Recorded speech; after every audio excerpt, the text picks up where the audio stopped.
They threw red wine on my gown and forced me to sign divorce papers while the elite of Savannah watched. My husband smirked, believing I was leaving with nothing. He did not know that moments prior, I had closed a $600 million deal to acquire his family's entire legacy. That document he forced on me was not my eviction notice. It was the key to a trap I had built just for him. My name is Brielle Montgomery. I am 34 years old. To the people in this room, I am nothing more than a quiet accessory, a woman who married above her station and faded into the beige wallpaper of the Whitaker estate. They see a wife who nods at the right times and speaks only when spoken to. They have no idea that the silence they mistake for submission is actually the quiet hum of a machine processing data. I have spent 3 years playing the role of the grateful nobody while running a global financial empire from a laptop in my walk-in closet. The Whitaker mansion in Savannah was stifling tonight. The air was thick with the scent of magnolias and old money. A jazz band played softly in the corner, providing a soundtrack for the hushed gossip of the local elite. I stood near the periphery, clutching a glass of sparkling water, trying to make myself invisible. Lenora Whitaker, my mother-in-law, glided toward me. She wore emerald silk and a smile that did not reach her eyes. She held a glass of dark Cabernet in her manicured hand. "Brielle," she said, her voice dripping with faux sweetness. "You look quaint." Before I could respond, she tilted her wrist. It was a precise, calculated movement. The red wine splashed across the front of my cream-colored gown, soaking into the fabric like a fresh wound. The cold liquid seeped through to my skin. "Oh, my goodness," Lenora gasped, bringing a hand to her mouth in a performance worthy of daytime television. "I am so clumsy today." But really, dear, that dress was a bit inexpensive for this crowd anyway. Perhaps I did you a favor. The music stopped. The conversation died. All eyes turned to me. I looked for my husband, Grant Whitaker, expecting him to rush over with a napkin or a word of defense. Instead, he stood up from the head table. He looked bored. "Grant," I whispered. He did not look at me. He looked at the room. "Ladies and gentlemen," Grant announced, his voice steady. "I apologize for the disruption. It seems my wife is unable to handle herself in polite society. It is a failing I can no longer tolerate." He reached under the table and pulled out a thick manila envelope. He tossed it onto the white tablecloth. It landed with a heavy thud. "I am filing for divorce," Grant said, looking at me with the clinical detachment of a man terminating a vendor contract. "Effective immediately." A murmur rippled through the crowd. Then, Sloane Harrington stepped out from the shadows. She was the daughter of the biggest donor in the room, a woman who had been hovering around Grant for months. She hooked her arm through his and rested her head on his shoulder. "Oh, Grant," Sloane cooed, looking at me with pity. "You have been so patient with her. It must have been exhausting dragging all this dead weight." Grant smiled at her, then turned back to me. He slid the papers across the table. "Sign the acknowledgement." "Brielle," he said, "we have a prenuptial agreement. You leave with exactly what you brought into this marriage. 0. I want you out of my house tonight." The room erupted in laughter. It was a cruel, sharp sound. I stood there, red wine dripping down my dress, shaking not from sadness, but from a cold, hard rage. Security guards materialized at my elbows. One of them grabbed my arm roughly. "Let's go." "Ma'am," the guard grunted. "Don't make this difficult. I can walk," I said, my voice low. Grant laughed. "Just go, Brielle." "Go back to whatever trailer park I pulled you out of." I grabbed the papers he had shoved at me, but in the scuffle, the stack scattered. I managed to snatch only the top few pages as the guards dragged me toward the double doors. I saw the neighbors holding up their phones, recording my humiliation for their private group chats. The heavy oak doors slammed shut behind me, muting the laughter. The humid Savannah night air hit my face. I looked down at the crumpled papers in my hand. It wasn't just the divorce decree. Beneath the cover sheet was a printed email Grant must have accidentally included. My eyes scanned the text in the dim porch light. Subject timeline adjustment. Body. We need to move the funds to the offshore shell before filing. Make sure she signs before the audit hits on the 15th. She has no idea the accounts are already drained. He thought he was casting me out to save his fortune. He was actually trying to hide a crime. My phone buzzed against my thigh, hidden in the folds of my ruined dress. I pulled it out. It was a secure message from my assistant at Marrow Peak Systems. Boss, the deal is done. $600 million. The acquisition is finalized. We just need the CFO to sign off on the wire transfer right now. I looked back at the closed doors of the mansion. I wiped a drop of wine from my cheek. You want a signature? Grant? I whispered to the empty driveway. I will give you one. 9 months ago, I met Grant at a networking mixer that was aggressively unpretentious. He was leaning against the bar, swirling a glass of cheap bourbon, looking out of place in his bespoke suit. When he approached me, he did not lead with his last name or his net worth. He led with a sigh.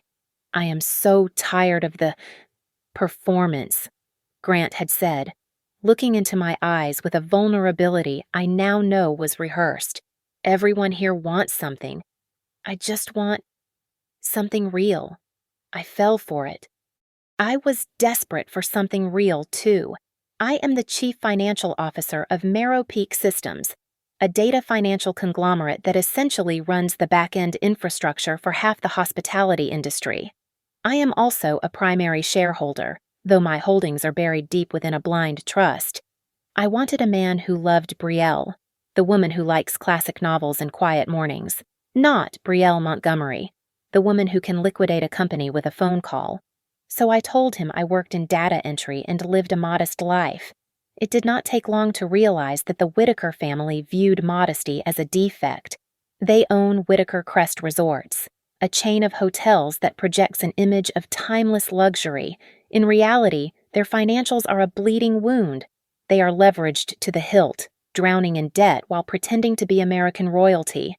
The first time I met his mother, Lenora, she treated me like a specimen in a jar.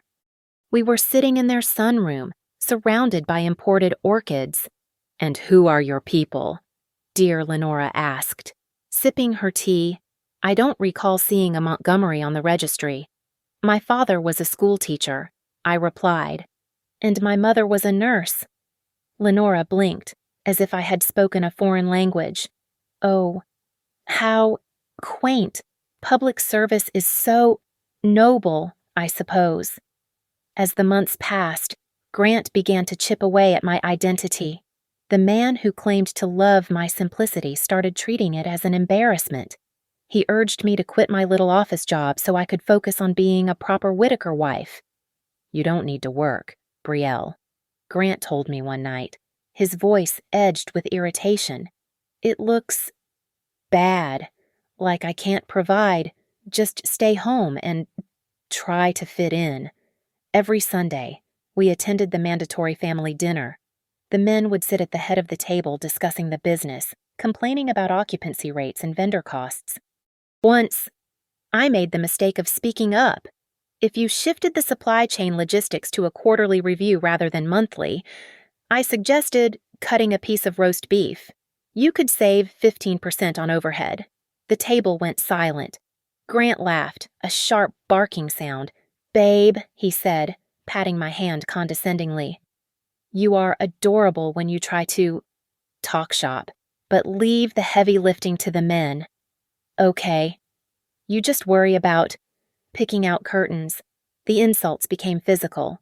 One afternoon, Grant's sister, Ivy, walked past me in the parlor and tipped her espresso cup. The hot black liquid ruined my blouse. Oh, oops, Ivy said, her face completely flat. I am so clumsy. She disappeared upstairs and returned with a hideous, outdated polyester dress. "Here," she said, tossing it at me. "Put this on. It is from a few seasons ago, but it seems more your speed anyway." I took it. I did not fight back. I needed them to believe I was weak. But I had a secret sanctuary. I kept a small, sterile studio apartment downtown under a false name. That was my breathing room. It was there, surrounded by 4 monitors and a secure server, that I dropped the act. In that room, I was not the clumsy wife. I was the CFO of Marrow Peak. I was analyzing the Whitaker Crest balance sheets, tracking their fraudulent loans, and watching their empire crumble in real time. I looked at the data and saw a company on the brink of collapse. And God help me. I still loved him then. I was working on a plan. I was going to use my personal capital to orchestrate a silent bailout for their company as an anniversary gift. I thought I could save our marriage by saving his legacy. I sat in my studio chair, staring at the glowing screens, and whispered to myself, "I can fix this. I can save him." It was the biggest miscalculation of my career. I was designing a life raft for a man who was already drilling holes in the bottom of the boat. The itinerary changes were subtle at first. Grant began scheduling site visits at 10 o'clock at night. He claimed he had investor dinners that stretched until 2 in the morning. A normal wife might have paced the floor, weeping into a handkerchief and wondering what she had done wrong. I did not weep. I opened a fresh spreadsheet. I approached his infidelity the same way I approached a discrepancy in a quarterly earnings report. It was just data, and data never lies. I pulled the transaction history for our joint American Express Black Card. Grant assumed I never looked at the statements because I let him handle the household bills. He was careless. There was a charge for $3,000 at a boutique jeweler in Charleston. There were charges for $500 at a French bistro on nights he claimed to be at the construction site. I was not wearing new jewelry, and I certainly was not eating foie gras. I logged into the connected app for his sedan. He had disabled the location sharing on his phone, but he forgot that the car itself was a tracking device. I overlaid the GPS coordinates with a map of Savannah. The car spent 4 hours parked on a residential street in the historic district. It was directly in front of the penthouse building where Sloane Harrington lived. The pattern was undeniable. I picked up my burner phone and dialed Renee Calder, the only attorney in the state who knew my real net worth. "Renee," I said, my voice steady. "Initiate the protocol. Treat this like a hostile restructure." "You are sure Renee asked?" The sound of typing clicking in the background. "Once we start this, Brielle, there is no going back. I want a private investigator and a forensic accountant assigned to the file immediately." I replied, "I want a paper trail on every cent he is bleeding from the marital assets. If he buys her a coffee, I want a receipt." Then we discussed the trap we had set 3 years ago. Before the wedding, the Whitaker family had presented me with a prenuptial agreement that was thicker than a phone book. It was designed to ensure that if we divorced, I would leave with nothing but the clothes on my back. They thought they were protecting their empire from a gold digger. They were so arrogant that they did not read the red-lined version Renee sent back. Renee had buried a clause on page 42 under the header "Material Misrepresentation and Right of Refusal." It read like standard legal boilerplate, dense and boring. In reality, it was a kill switch. It stipulated that if the petitioning party Grant was found to have misappropriated family resources for illicit activities or concealed financial insolvency, the asset protection clauses were void. Furthermore, it gave the respondent me the first right of refusal to purchase any liquidated marital assets. They thought the paper was a shield. It was actually a sword, and I was holding the hilt. I sat in my studio, surrounded by the glowing blue light of my monitors. I began to build a weakness map of Whitaker Crest resorts. I pulled their loan agreements. I found the acceleration clauses that would allow creditors to demand full repayment immediately if certain covenants were breached. I looked at their software contracts. They were using a legacy system from Marrow Peak for their revenue management. On my desk sat a folder labeled Anniversary Gift. Inside were the documents for a structured buyout I had planned to present to Grant next month. It would have wiped out their debt and infused enough capital to modernize their entire chain. It was an act of love that would have saved his family from ruin. I looked at the photos the private investigator had just uploaded to the secure server. They showed Grant kissing Sloane outside a hotel I was about to save. I picked up the anniversary gift folder. I walked over to the shredder. I fed the pages into the machine and watched as my mercy was sliced into confetti. I looked at my reflection in the dark monitor. My eyes were dry. I am not destroying them with hate, I whispered to the empty room. I am just stopping the rescue. The morning after the gala, I walked into the Marrow Peak Systems headquarters in Atlanta. The trembling woman in the stained cream dress was gone. In her place stood the chief financial officer, dressed in a charcoal power suit that cost more than Grant's car. My hair was pulled back in a severe bun. My stilettos clicked against the marble floor with the rhythm of a ticking clock. I was not here to cry. I was here to execute. I pushed open the doors to the executive war room. My core team was already seated. There was Marcus from legal, Sarah from compliance, and David from mergers and acquisitions. They did not offer condolences. They knew better. They offered data. "Good morning," I said, taking my seat at the head of the glass table. "Tell me the status of the target." Sarah projected a hologram of the Whitaker Crest financials onto the center of the table. The numbers were bleeding red. "It is a house of cards." "Brielle," Sarah said, tapping her tablet. "They are engaging in circular financing. They take out a mortgage on one property to pay the interest on another. They are technically insolvent. Their liquidity ratio is terrifying. And the revenue reports I asked. That is the interesting part." David chimed in. "On paper, their occupancy rates look healthy. But when we cross-referenced their reported income with the transaction data flowing through our servers, the math did not add up. There is a 40% variance." I smiled, cold and sharp. The Whitaker family had forgotten a crucial detail. Their entire hotel chain ran on Marrow Peak's proprietary revenue management software. They were using my system to lie to their banks. "They are overriding the inventory manually," I realized aloud. "They are marking empty rooms as occupied to inflate their valuation for the lenders." "That is fraud. There is more," Marcus added, sliding a document toward me. "They are 6 months behind on their software licensing fees. Per the contract, we have the right to terminate service immediately without notice." I looked at the document. It was a standard breach of contract notification. "Send it," I ordered. "Send the notice of default. Copy Grant and my father-in-law, Vernon Whitaker. Make it dry. Make it bureaucratic.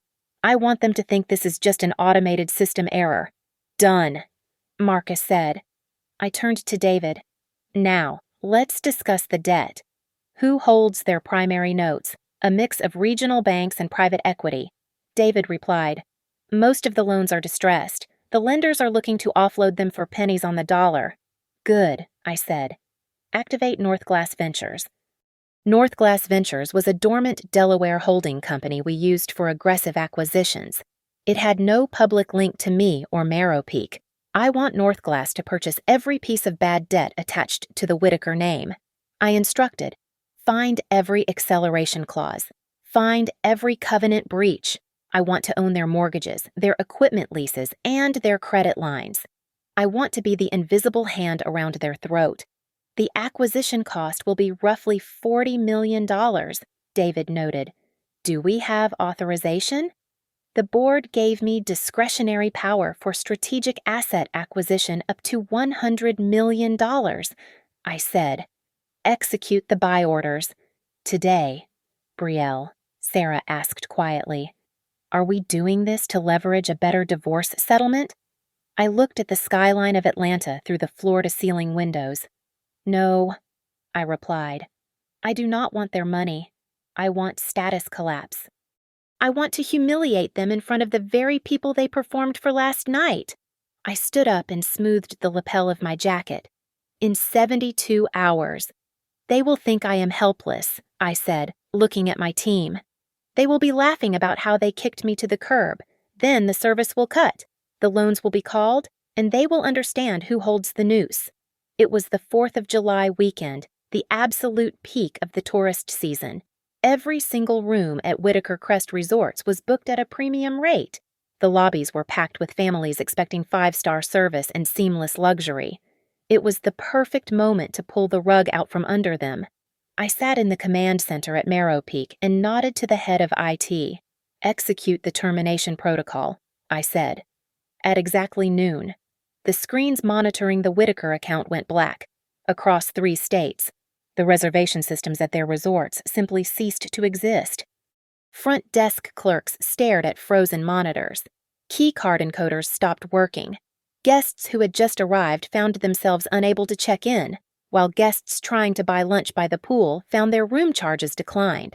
Social media lit up instantly. The hashtag #WhitakerFail began trending within 20 minutes. I watched the live feed of the chaos on a side monitor. People were screaming at concierges who had no answers. My father-in-law, Vernon Whitaker, called the vendor support hotline immediately. We had the call routed to the speakers in the war room so we could all hear him. "Do you know who I am?" Vernon screamed, his voice cracking with panic. "I demand you turn this system back on right now. I am losing thousands of dollars by the minute." The support agent, following the script legal had prepared, responded in a monotone voice. "I apologize, sir, but your service has been suspended due to a material breach of contract regarding non-payment. We cannot restore access until the outstanding balance of 6 months is settled in full." "I will sue you," Vernon roared. "I will burn your company to the ground. You are welcome to file a complaint with our legal department," the agent said, and disconnected the line. My phone buzzed on the table. It was a text from Grant. "Stop playing games, Brielle. I know you messed with the login because you are mad. Give me the admin password right now, or I swear to God I will make the divorce even uglier." I stared at the screen and laughed. He still thought this was a domestic dispute. He thought I was just the helpful wife who used to troubleshoot his laptop when the Wi-Fi went down. He had no concept that he was dealing with an institutional lockout. I did not reply. While Grant was busy sending angry texts, Sarah from compliance walked in with a grim expression. She placed a stack of documents in front of me. "We found the leak," Sarah said. "It is worse than we thought." "It is not just mismanagement, it is fraud." I opened the file. The forensic team had traced the loan disbursements intended for the new spa renovations. The money had never gone to contractors. Instead, nearly $2 million had been funneled into a shell company called Harrington Consulting Services. "Sloan," I said, recognizing the last name. "Exactly." Sarah confirmed, "And look at the authorization signatures on the wire transfers." I looked at the bottom of the page. There was Grant's signature, bold and arrogant. He had signed off on embezzling company funds to pay his mistress. He had defrauded the bank by claiming these were capital improvements. "This is a federal crime," I said quietly. He did not just cheat on me. He cheated the lenders. I looked up at my team. "Draft a regulatory notice," I ordered. "Send a formal suspicious activity report to the fraud department of their primary lender. And send a copy to the Whitaker Crest Board of Directors. Frame it as a mandatory compliance disclosure. And the debt David asked, Northglass Ventures now owns 90% of their distressed notes," I said. "Send the demand letter to the mansion via courier. Inform them that due to the default events, the software breach, and the financial irregularities, we are exercising the acceleration clause." I looked at the clock. "Give them 30 days to pay $40 million, I said. "Or we initiate foreclosure proceedings." By sunset, the courier confirmed delivery. I closed my eyes and imagined the scene inside the Whitaker mansion. The laughter from the gala was gone. The arrogance was gone. Now, they were standing in their foyer, holding a letter from a company they had never heard of, realizing that an invisible monster named Northglass had just swallowed their future. They are going to start looking for North Glass, I said to the empty room. Let them hunt. They will never find me until I want to be found. The Whitaker family arrived at the Marrow Peak Systems headquarters at 9 o'clock sharp, looking like refugees from a fallen kingdom. They had demanded a meeting with the CEO, convinced that a simple conversation between men of business could resolve the misunderstanding about the software blackout and the terrifying demand letter from North Glass Ventures. They believed Marrow Peak was a partner who could be charmed or bullied into submission. I let them wait. I sat in the executive boardroom, watching them on the security feed. I let them sweat in the glass-walled lobby for 45 minutes, ignoring their increasingly frantic demands to the receptionist. It was a petty power move, perhaps, but watching Vernon pace and wipe his brow was the first moment of genuine satisfaction I had felt in days. When I finally gave the signal, my assistant opened the heavy double doors. Vernon walked in first, followed by Grant, Lenora, and Sloane. Sloane was wearing oversized sunglasses indoors, clutching Grant's arm as if she were fragile glass. It is about time, Vernon blustered, striding toward the head of the table without looking at the chair's occupant. We have been waiting for nearly an hour. I expect a significant discount for this incompetence. I swiveled my leather chair around to face them. On the mahogany table in front of me sat a crystal nameplate, Brielle Montgomery, Chief Financial Officer. The silence that filled the room was heavy enough to crush bone. Lenora's mouth dropped open. She blinked, her brain unable to process the image of her discarded daughter-in-law sitting in the seat of power. Brielle, Lenora gasped, her voice shrill. What on earth are you doing here? Did you get a job as a secretary after Grant threw you out? We are here to see the executives. You foolish girl. Go get us some coffee and tell your boss we are waiting. Sit down, Lenora, I said. My voice was not loud, but it carried the weight of the entire building. And do not speak to me again unless I ask you a question. Grant stepped forward, his face pale. Brielle, the nameplate. It says CFO.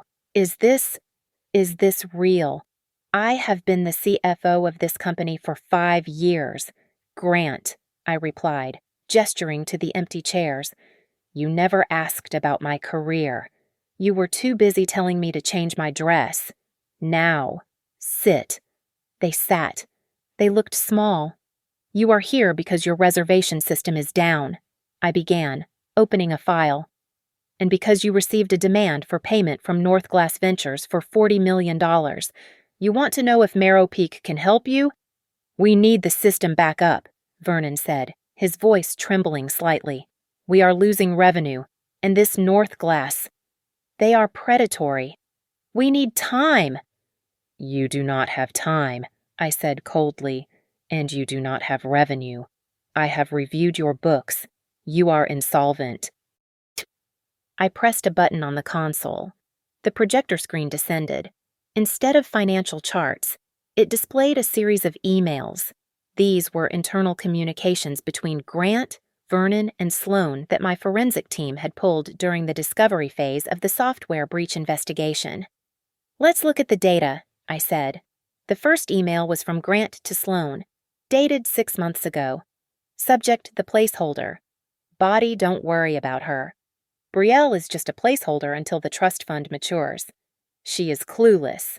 I will cut her loose as soon as the fiscal year ends. Grant stared at the screen, his jaw working but no sound coming out. You called me a placeholder, I said.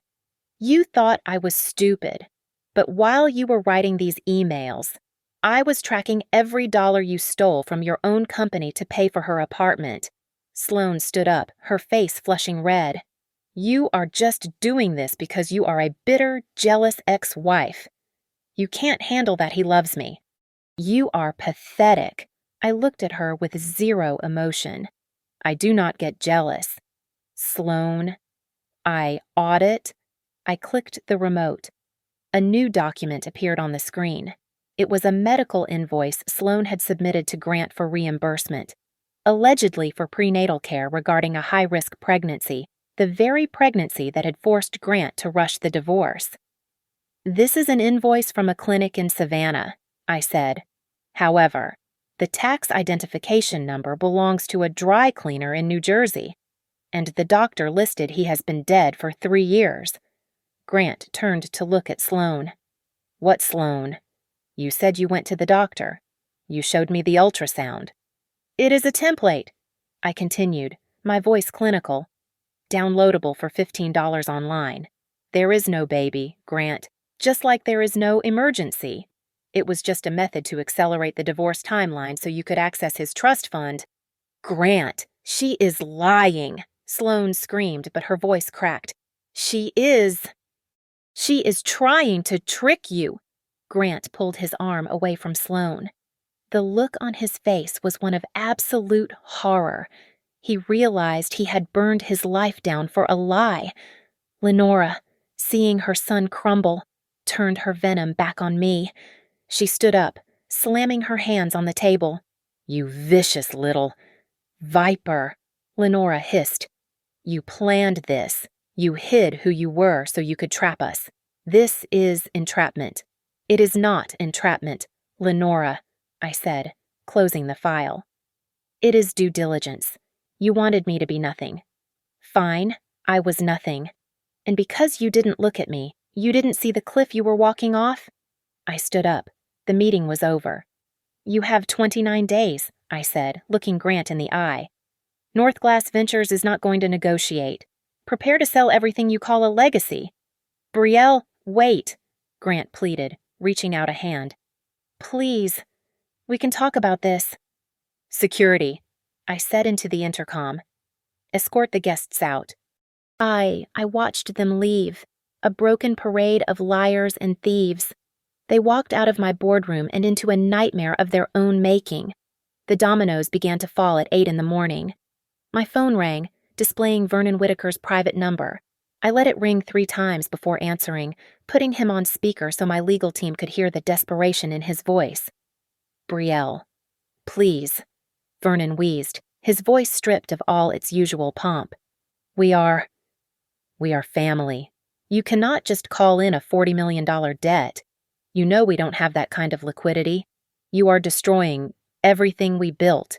I looked at the transcript of the divorce hearing Grant had planned. When Grant handed me the papers, I replied, my voice devoid of sympathy. He told me I would leave with nothing. He was very specific. Vernon. He said I brought 0 value. I am simply respecting his assessment. "He is an idiot," Vernon shouted. "But I am your father-in-law."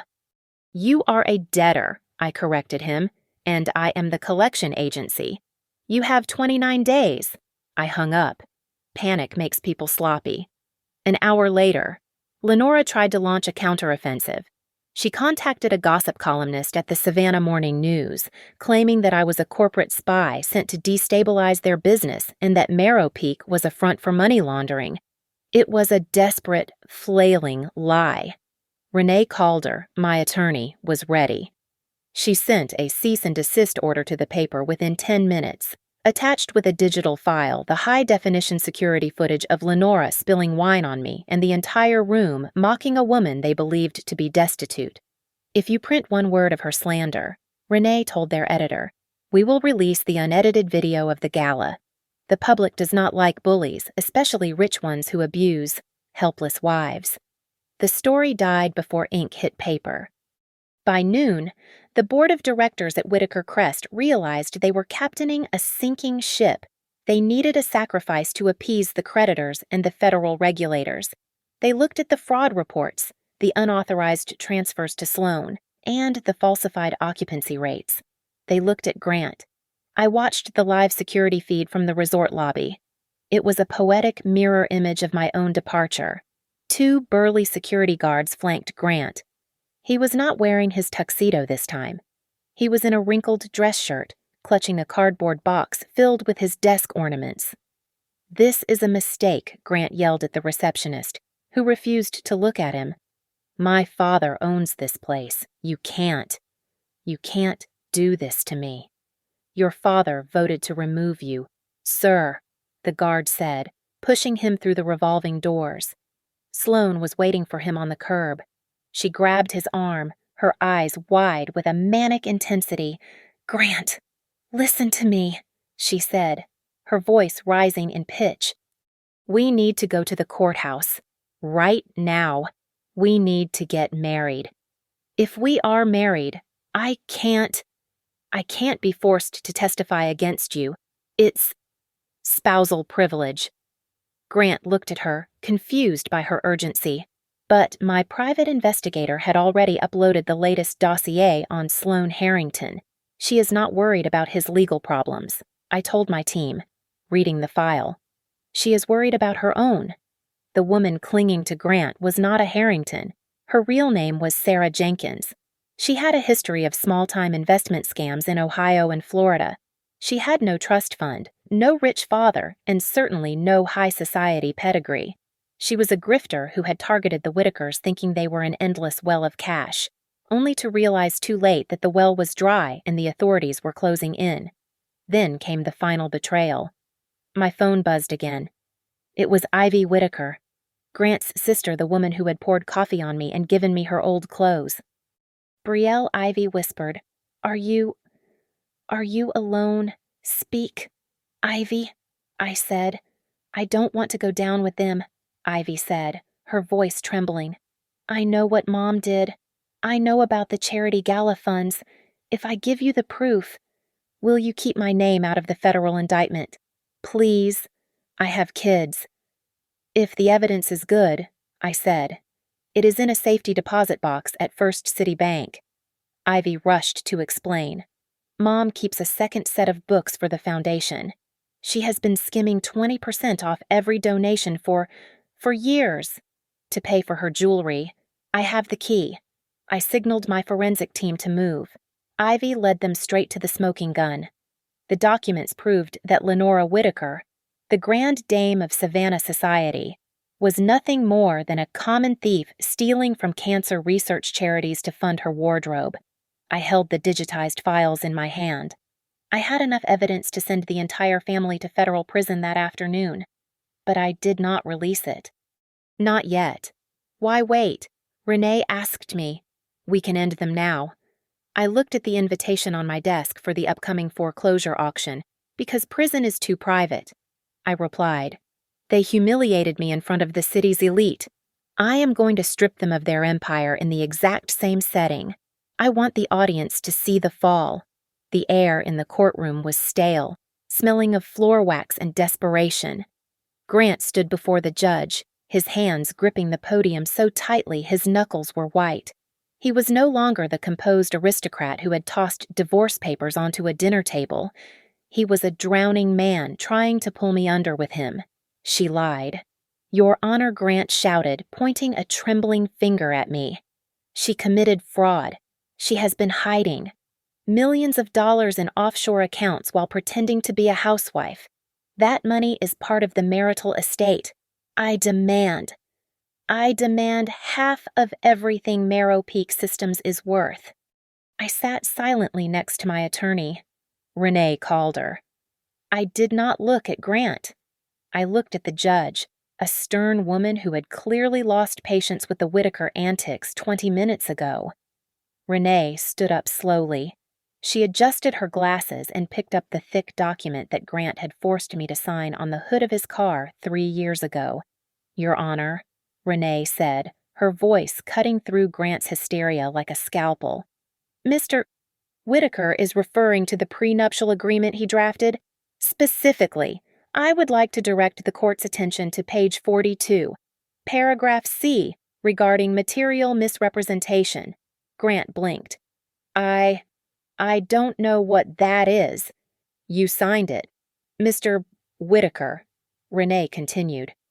This clause states that if the petitioner, that is you, is found to have misappropriated marital funds for illicit activities, the asset protection clauses are void. Furthermore, it triggers a penalty phase where the respondent, my client, retains all personal assets, regardless of their origin. That is legal jargon. Grant stammered. I didn't read the fine print. That is unfortunate, Renee said. But we are not done. I slid a binder across the table. Inside was the forensic accounting report Renee handed to the bailiff. "Your Honor," I said, speaking for the first time, "this is evidence of dissipation of assets. Over the last 18 months, Mr.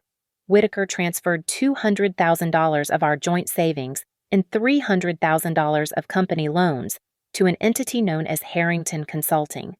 This entity is controlled by his mistress, Sarah Jenkins, also known as Sloane Harrington." The judge flipped through the pages. Her frown deepened with every turn. "Mr. Whitaker," the judge said, looking over her spectacles, "you used business loans to pay for an affair I was manipulated." Grant cried out, sweat beading on his forehead. She told me she was pregnant. I was under duress. You are a grown man who forced his wife to sign a contract to protect your family fortune," the judge stated flatly. "You do not get to cry foul because that contract is now protecting her from you." The gavel banged. It sounded like a gunshot. "The motion to divide Mrs. Montgomery's assets is denied," the judge ruled. Furthermore, given the evidence of harassment and the public defamation involving the video recording at the gala, I am granting the restraining order. Mr. Whitaker, you are to pay all legal fees for both parties. Case closed. I did not smile. I did not cheer. I gathered my files and walked out of the courtroom. Grant was slumped over the podium, head in his hands, but I walked past him as if he were furniture. The battle inside this room was just a formality. The war was outside. When I stepped onto the courthouse steps, the humid Savannah air hit me. A crowd had gathered. Reporters were shouting questions, but their cameras were not pointed at me. They were pointed at the large notice that had just been posted on the public board. Notice of sheriff's sale. Property Whitaker Crest Resorts. Foreclosure auction set for 10 o'clock Friday. Vernon and Lenora stood near the bottom of the steps. They were trying to hold their heads high, attempting to project an image of unbothered wealth. But I saw the cracks. A prominent banker and his wife, people who had dined at the Whitaker table for decades, walked right past them without a nod. They turned their backs, clutching their purses tight, distancing themselves from the stench of failure. Lenora saw me. Her eyes narrowed, but she said nothing. She knew that any scene she caused now would only end up on the evening news. My phone vibrated. I answered it as I walked toward my waiting car. "Boss," the voice of my head of mergers and acquisitions said, "The wire just cleared. The deal with Red Crown Meridian is closed. We have $600 million in liquid capital sitting in the North Glass account." I looked back at the terrified family standing in the shadow of the courthouse. "Good," I said. "Have the funds ready for the auction. I am going to buy it all." The ink was still wet on the contract with Red Crown Meridian when the wire transfer notification hit my secure server. $600 million. It was a staggering amount of money, enough to buy a small country. Or in this case, enough to erase the Whitaker family from the map of Savannah. I stared at the confirmation screen in my office. I felt a strange sense of calm. This was not just capital, it was ammunition. I stood up and walked to the wardrobe in my office. I chose a black suit, tailored to within an inch of its life. I was not dressing to impress them. I was dressing to preside over their funeral. My goal for the auction was not to flash wealth. It was to control the narrative. I wanted to be the last thing they saw before they lost everything. My internal comms line buzzed. It was Sarah from the media team. "Brielle," she said, "we have compiled the digital dossier.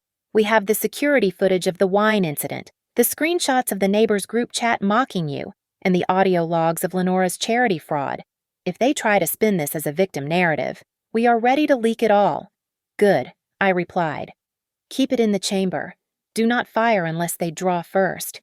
A moment later, a text arrived from Ivy. She was playing both sides now, desperate to save her own skin. "Mom is planning a scene. She is going to fake a heart attack or a fainting spell right before the bidding starts. She wants to claim you are bullying an elderly woman to get the cameras to turn on you. I pressed the intercom button for my head of security. "If Lenora Whitaker collapses," I ordered, my voice flat, "do not touch her. Do not help her up. Do not call an ambulance unless she stops breathing. Just record it. Let the world see her acting. Copy that, boss." The security chief replied, "We will let her lie on the floor." I left the building to head toward the courthouse. Grant was waiting by the parking garage exit. He looked like a ghost of the man I married. His shirt was untucked, and he had not shaved in days. He ran toward my car, banging on the window. "Brielle," he shouted, his breath fogging the glass. "Brielle, please, just open the window. We need to talk privately." My driver looked at me in the rearview mirror, his hand hovering over the lock. I shook my head. I rolled the window down 2 inches. "I have nothing to say to you." "Grant," I said. "Babe, please." Grant stammered, his eyes darting around wildly. "This is insane. We are married. We can fix this. Just call off the dogs. Call off North Glass. I made a mistake. I am sorry." I looked at him, remembering the cold indifference in his eyes the night he threw the divorce papers at me. "You wanted everything to be official," I said. "You wanted legal documents. You wanted a paper trail. Well, Grant, you love paperwork. From now on, we only speak in paperwork." I rolled the window up. As the car pulled away, I saw him kick the concrete pillar in frustration. My phone pinged with an update from the private investigator. Sloan, or rather, Sarah Jenkins, had vanished. Her apartment was empty. She had liquidated the jewelry Grant had bought her with stolen company funds and was attempting to buy a one-way ticket to Mexico under a new alias. She was cutting her losses. The rat was fleeing the ship before it even fully sank. "Let her run," I whispered. "The feds are already watching the airport." We arrived at the courthouse square. The atmosphere was electric. Reporters were setting up tripods. The local elite, the same people who had laughed at me, were gathering in hushed clusters, waiting to see the spectacle. I received the final confirmation from the North Glass legal team. Notice of absolute auction delivered. No reserve, no negotiation. The transfer of title happens at the drop of the gavel. I went into the private holding room and looked in the mirror. For a second, I expected to see the stained, humiliated woman from the gala, but she was gone. The woman looking back at me was cold, sharp, and terrifyingly sober. I remembered the feel of the red wine soaking into my skin. I remembered the laughter. I didn't feel pain anymore. I felt clarity. I reached into my bag and pulled out the bitter paddle. It was a simple piece of white plastic with a black number painted on it. Number 0-1. No logo. No name. Just a number. I gripped the handle. Time to close the deal, I said to my reflection. I pushed open the doors and walked out into the blinding sunlight, holding the instrument of their destruction in my right hand. The clock had run out. The dynasty was about to end. The Friday morning sun beat down on the steps of the county courthouse, illuminating the crowd of investors, vultures, and reporters who had gathered to watch a dynasty die. The Whitaker family stood at the front of the pack. They wore black, looking less like business owners and more like mourners attending their own funeral. Vernon Whitaker stared at the ground. Lenora clutched her pearl necklace as if it were a rosary. The auctioneer stepped up to the podium and cleared his throat. "We are here for the foreclosure sale of the properties collectively known as Whitaker Crest Resorts," he announced, his voice booming over the speaker system. "Opening bid starts at $30 million. A man in a tan suit raised his hand. $32 million! $35! Another voice called out from the back. Each number was a hammer blow to the Whitaker family. I watched Vernon flinch with every increment.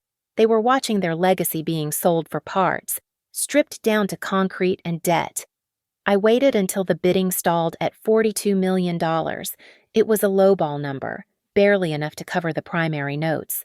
The crowd murmured, thinking it was over. I raised my paddle.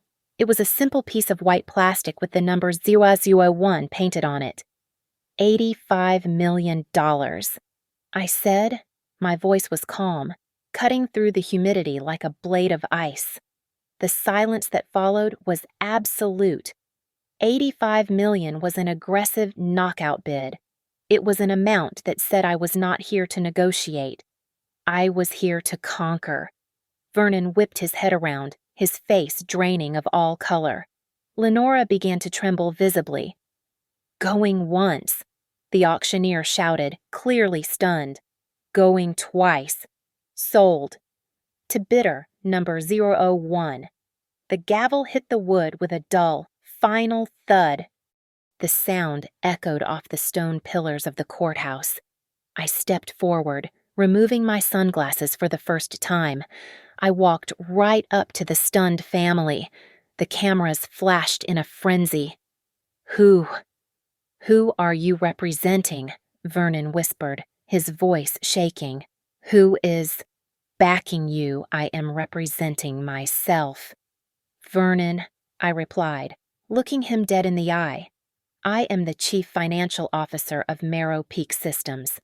I am the sole owner of North Glass Ventures, and I am the person who just closed a $600 million deal to acquire your debt and purchase your legacy. Grant pushed through the crowd, his eyes wide with shock. Brielle, you have that kind of money. But the prenup. I reached into my bag and pulled out a single, crumpled sheet of paper. It was the page I had saved from the divorce papers he had thrown at me weeks ago. You tried to use the law to crush me. Grant, I said, holding the paper up for the cameras. But you forgot to check your attachments. This email proves you and your father conspired to falsify the divorce timeline to hide assets. You built the trap. I just sprang it. Grant opened his mouth to speak, to beg, to offer some pathetic apology, but he was interrupted by the wail of sirens. 2 police officers pushed through the media scrum and grabbed Sloan by the arms. Sarah Jenkins, the officer stated loudly. You are under arrest for identity theft, wire fraud, and grand larceny. No! Wait, Sloan screamed, thrashing against the handcuffs. Grant, tell them I am pregnant. Do! Something Grant stood frozen, watching the woman he destroyed his marriage for being dragged away like a common criminal. He realized in that second that there was no baby. There was no love.